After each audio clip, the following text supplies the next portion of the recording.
Tonight we are reading Stone Soup.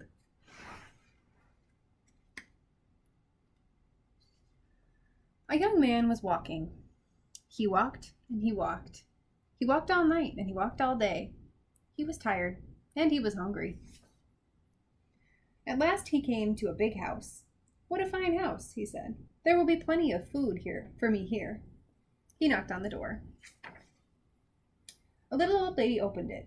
"Good lady," said the young man, "I am very hungry. Can you give me something to eat?" "I have nothing to give you," said the little old lady. "I have nothing in the house. I have nothing in the garden." And she began to close the door. "Stop," said the young man. "If you will not give me something to eat, will you give me a stone?" "A stone?" said the little old lady. "What will you do with a stone? You cannot eat a stone." "Ah," said the young man, "I can make soup from a stone." Now the little old lady had never heard of that. Make soup from a stone? Fancy that. "There are stones in the road," said the little old lady. The young man picked up a round gray stone. "This stone will make wonderful soup," he said. "Now get me a pot." The little old lady got a pot. "Fill the pot with water and put it on the fire," the young man said. The little old lady did as she was told, and soon the water was bubbling in the pot. The young man put the round gray stone into the pot. "Now we will wait for the stone to cook into soup," he said. The pot bubbled and bubbled. After a while, the little old lady said, "This soup is cooking fast." "It is cooking fast now," said the hungry young man, "but it would cook faster with some onions." So the little old lady went to the garden to get some yellow onions. Into the pot went the yellow onions with the round gray stone. "Soup from a stone," said the little old lady. "Fancy that." And the pot bubbled and bubbled. After a while, the little old lady said, "This soup smells good." "It smells good now," said the hungry young man, "but it would smell better with some carrots." So the little old lady went out to the garden and pulled up all the carrots she could carry. Into the pot went the long, thin carrots with the yellow onions and the round gray stone. "Soup from a stone," said the little old lady. "Fancy that." The pot bubbled and bubbled. After a while, the little old lady said, "This soup tastes good." "It tastes good now," said the hungry young man, "but it would taste better with some beef bones."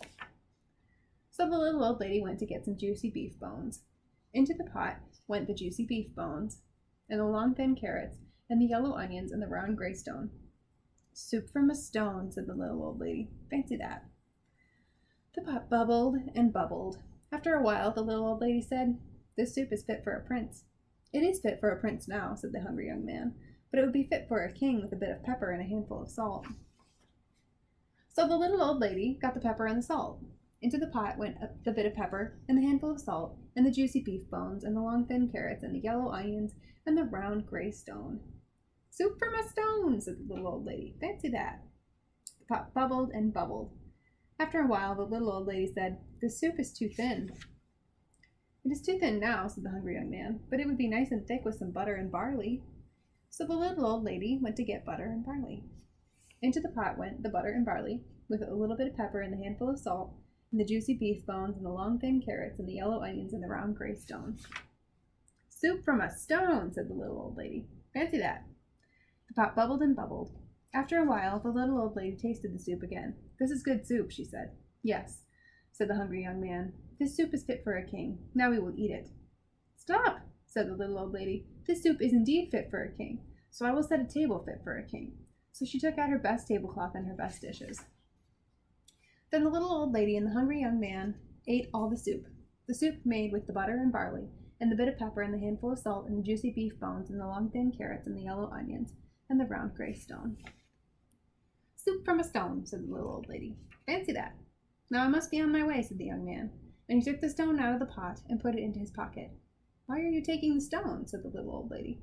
"Well," said the young man, "the stone is not cooked enough. I will have to cook it more tomorrow." And the young man said goodbye.